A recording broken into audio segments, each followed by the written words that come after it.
Now let's talk about something that is a really good use of our exponential function, and that is compound interest. Well, at least it's good use whenever you're investing money, maybe not so much when you are spending money or taking out a loan.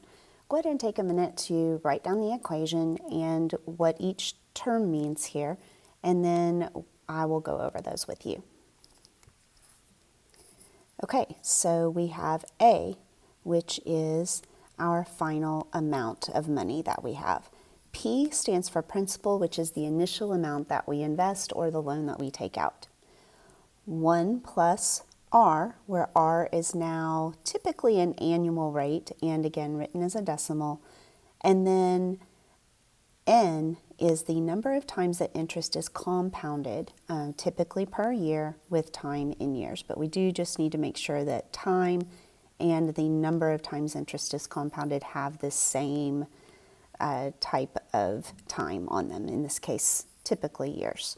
Now, compounding is what happens when they take the interest that you have earned and basically make that into more principal.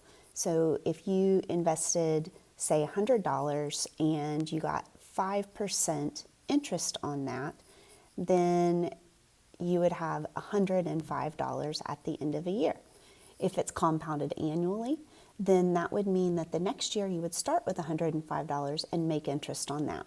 Now, it doesn't seem like a whole lot of difference, but over time, remember, exponential functions start to get very steep eventually over time. Let's go ahead and look at an example with compound interest.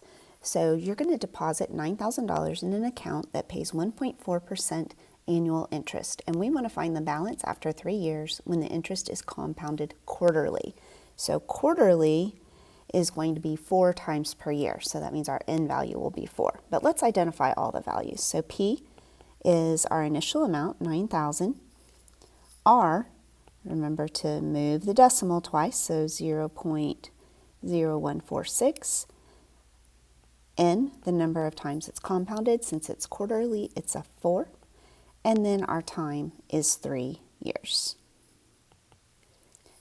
Let's go ahead and plug into the equation. A is equal to 9,000, and then 1 plus 0.0146 over 4, and that's all raised to the 4 times 3, or the 12th power.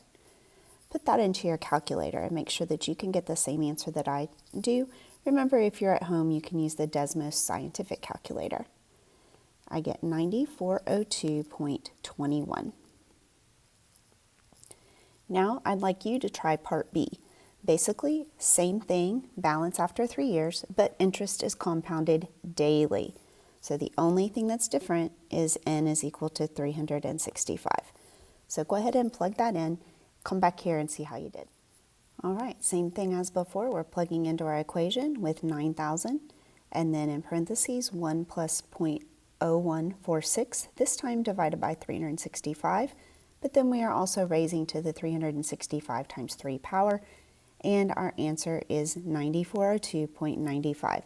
So you can see that there's not a whole lot of difference, not even a dollar's difference, between compounding quarterly and compounding daily. However, what would make a difference is if we let this go for an amount of time. Remember that the further along in time you go, the steeper that curve gets, and so it would eventually start to really add up.